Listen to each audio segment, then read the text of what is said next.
What's up, YouTube? Welcome back to Tech and Tactical. Today we've got something pretty cool. This is another exclusive from Spyderco that just dropped. CPM 20CV Manix 2 in this red color that I haven't seen before. I think they did the same color on the Paramilitary 2 that they did in 20CV, or maybe it was M390, but I never owned one or saw one, so I don't know for certain if this is the same scale color. But I do like it. It's kind of like a dark red. I'm trying to film right now with nothing but natural light. So none of the lights in this room are on. It's just pure natural light coming in from the windows. So that way, hopefully you guys can get a good look on at what the actual color is. And this is somewhat of a Grail knife for me. The Manix Lightweight is probably my favorite knife. And this isn't a lightweight, but this is a Manix 2. And 20CV is probably my favorite blade steel. So, and red is my favorite color. So this actually is kind of a Grail knife for me. I've been saying to myself, if they end up doing a red M390 or 20CV Manix 2, I'm going to have to get one. I was, thinking about maybe them doing a light, I was hoping they do a lightweight, but I actually have never owned one of these not light, whatever they call them, non-lightweights. They don't actually call them anything. They just call them Manix 2. But, the heavyweight Manix, I should probably call it. It's not a light knife. I'll break out the scale here in a second. But, yeah, so kind of a Grail knife for me. I wanted to get one as soon as I heard they were making them.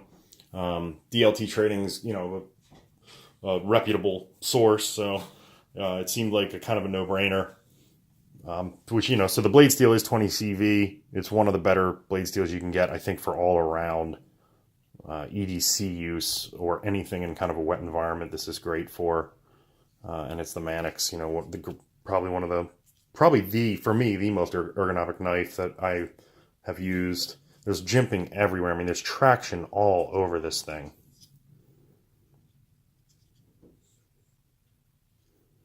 So, I mean, you got a good grip on this thing no matter how you hold it.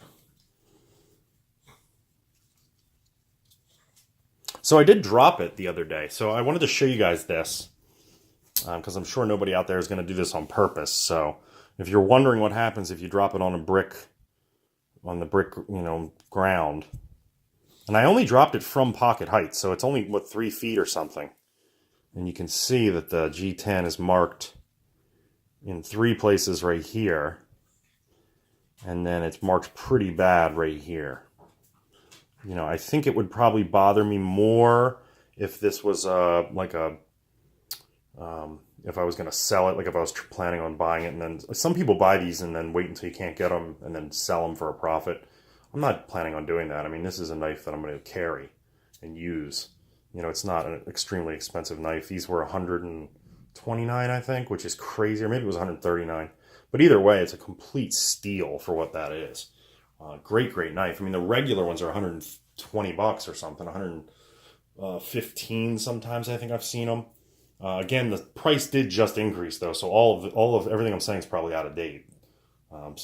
Which makes it even better of a deal. So, yeah, I really like this one. So I'll show you what came in the box from DLT. It is an exclusive, so they give you one of those, which is kind of cool. It's a sticker. And then you get when you get a exclusive or sprint run, Spyderco sends you one of these. So if you guys want to pause it and read that, you're welcome to. But pretty cool. They do that on their... I actually have never owned a brand new sprint run. My buddy has a couple, actually 2 or 3 of them, so I've seen them and held them and used them, but I've never owned a sprint run. I've owned a few exclusives though. I have a Manix Lightweight there's a review on the channel for. That is the Cutlery Shop exclusive orange one with S90V, which is another really cool knife. But let me get the scale out and let's see what this thing weighs. All right, to grab the scale.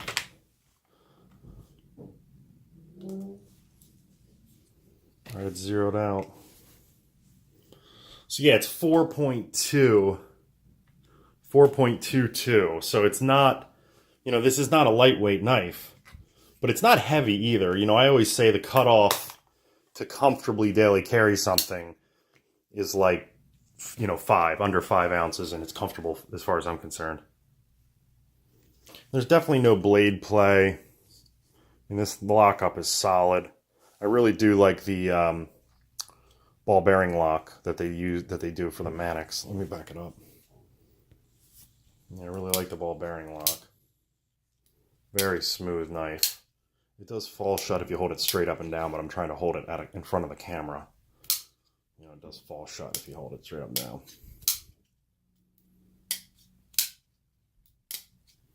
So the action's great. Very comfortable, very easy to use with your thumb or your middle finger Spidey flick action. You can either do it like that or with your thumb, very comfortable. The thumb requires maybe a little bit more movement, but very cool knife. I would go over the knife better, but you guys have seen Manixes before. I mean, it's a full flat grind.